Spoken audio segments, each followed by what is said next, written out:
الحمدللہ رب العالمین والصلاة والسلام علی سید الانبیاء والمرسلین اما بعد فاعوذ باللہ من الشیطان الرجیم بسم اللہ الرحمن الرحیم۔ میرے بھائیو،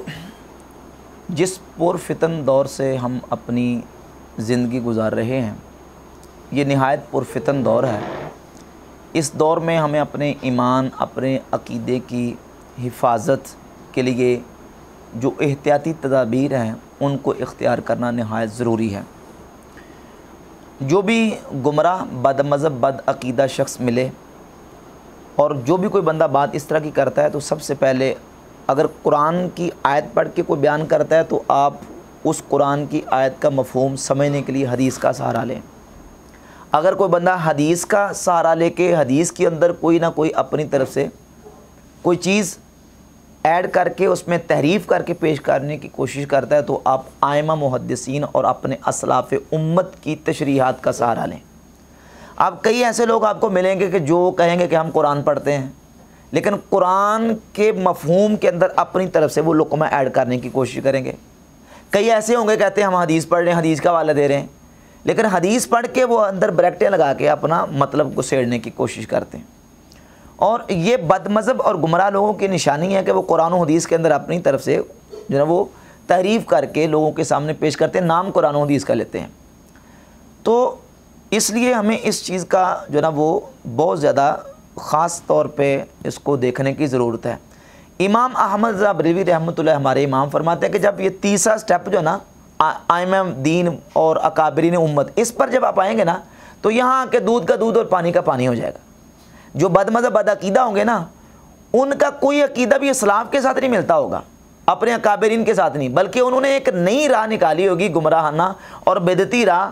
وہ دعویٰ قرآن و حدیث کا ضرور کریں گے لیکن ان کا عقیدہ صحیح طور پہ قرآن و حدیث کے مطابق نہیں ہوگا۔ اب خوارج کی علامات کو اٹھا کر دیکھ لیں۔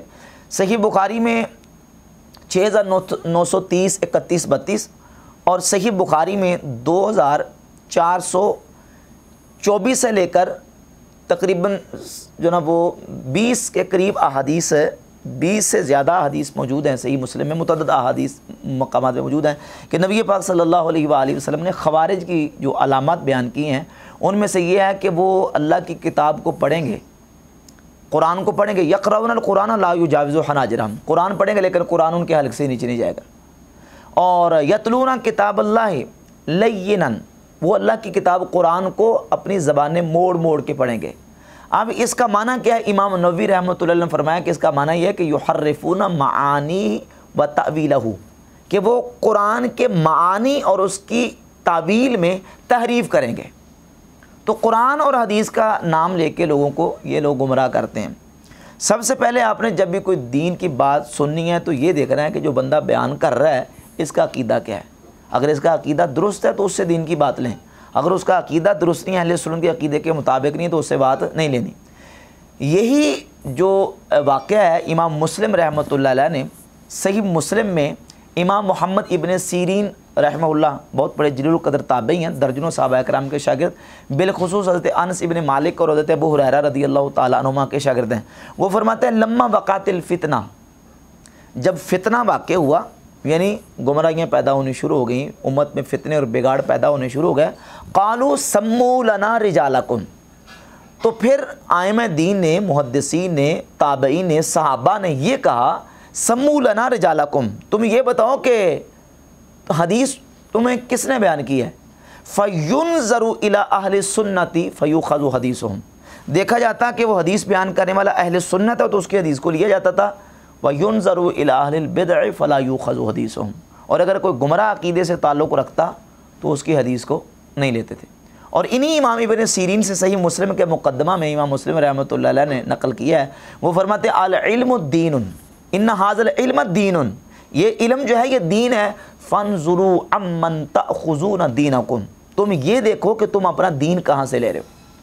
تو یہ معیار ہے کہ دین کی بات لینے کے لیے آپ کو صحیح العقیدہ بندہ جو ہے وہ دیکھنا پڑے گا۔ اگر اس کے عقیدے میں خرابی ہے، چاہے وہ قرآن و حدیث ہی پڑھ کے آپ کو بتانے کی کوشش کر رہا ہے، تو آپ سمجھ لیں کہ وہ اس میں کچھ نہ کچھ گڑبڑ کر رہا ہے۔ اب بعض کا یہ ہوتا ہے کہ کچھ چیزیں ایسی جو ہماری آنکھوں کے سامنے ہوتی ہیں، جن کو ہم اپنی آنکھوں سے دیکھ لیتے ہیں، مشاہدہ کر لیتے ہیں، اور کوئی چیزیں ایسی ہیں کہ جن کو ہم اپنی آنکھوں سے مشاہدہ نہیں کر سکتے، وہ جو دیکھنے والا ہے وہ دیکھ کے بتاتا ہے۔ مثال کے طور پہ آپ کے سامنے کوئی بندہ دودھ لے کے آتا ہے، دودھ، اب اس دودھ میں ملاوٹ ہے کہ نہیں، ہر بندہ اس کی جانچ پڑتال نہیں کر سکتا کہ دودھ میں ملاوٹ ہوئی ہے تو کس چیز کی ملاوٹ ہوئی ہے،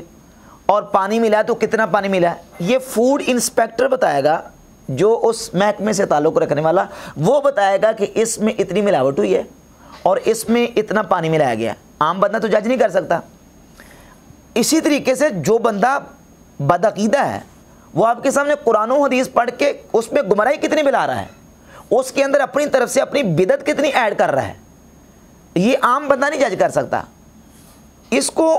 وہی بتائے گا، یا تو یہ ہے کہ جس نے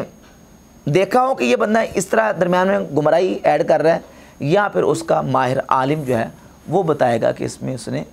اتنی گمراہی اس میں ملائی ہے۔ تو اپنے عقیدے اور اپنے ایمان کو محفوظ رکھنے کے لیے ان چیزوں کا جو ہے وہ لحاظ کرنا ضروری ہے، تاکہ ہم اپنے ایمان اور اپنے عقیدے کی حفاظت کر سکیں۔ ورنہ اس وقت جس طرح ہم دیکھ رہے ہیں سوشل میڈیا کے ذریعے اور انٹرنیٹ کے ذریعے، لوگ جو نا وہ جن کا دین کے ساتھ کوئی تعلق ہی نہیں دور دور کا، وہ بیٹھ کے لیکچر دے رہے ہیں، پروفیسر لیکچر دے رہے ہیں، ڈاکٹر لیکچر دے رہے ہیں، انجینئر ٹائپ لوگ جو ہیں وہ لیکچر دے رہے ہیں اور دین کا حلیہ بگاڑنے کی کوشش کر رہے ہیں۔ تو سب سے پہلے یہ دیکھیں کہ یہ بندہ جس سے ہم بیان جس کا سن رہے ہیں، جس سے دین کی بات لے رہے ہیں، یہ بندہ صحیح العقیدہ ہے کہ نہیں۔ اور اگر اس کا عقیدہ صحیح نہیں ہے، جس طرح میں نے امام ابن سیرین رحمۃ اللہ کا حوالہ صحیح مسلم کے مقدمہ سے پیش کیا، وہ کہتے ہیں کہ ينظر الى اہل سنتی فیؤخذ حدیثهم، دیکھتے کہ اہل سنت ہے تو پھر حدیث لیتے تھے۔ بات سمجھ آ رہی؟ کون ہوتا ہے؟ یہ نہیں کہ ينظر الى اہل الکلمات، کہ کلمہ پڑھتا ہے کہ نہیں، کلمہ پڑھتا تو اسے لے لیتے نہیں، کہتے ہیں نہیں کلمہ پڑھتا ہو لیکن ساتھ وہ عقیدہ بھی اہل سنت والا رکھتا ہو۔ اگر اہل سنت کے عقیدے پر ہے تو حدیث کو لیتے تھے، اور اگر عقیدے پر نہیں تھا تو پھر حدیث نہیں لیتے تھے۔ تو یہ عام محدثین نے اور ہمارے اکابرین نے بتا دیا کہ جس کا عقیدہ صحیح نہیں ہے اس سے دین نہیں لینا۔ ان ھذا العلم دین فانظروا امن تاخذون دینکم، یہ علم دین ہے، یہ دیکھو کہ تم اپنا دین کس سے لے رہے ہو، کسی جناب وہ ڈاکٹر سے لے رہے ہو، کسی پلمبر سے لے رہے ہو، کسی جناب وہ اس طرح کے جو دین کے ساتھ جس کی کوئی وابستگی نہیں ہے، جس نے کبھی مدرسے کا منہ تک نہیں دیکھا، اس سے لے رہے ہو، یا کہ دین کے صحیح العقیدہ عالم سے لے رہے ہو۔ اللہ تعالیٰ ہمیں سمجھنے کی توفیق عطا فرمائے۔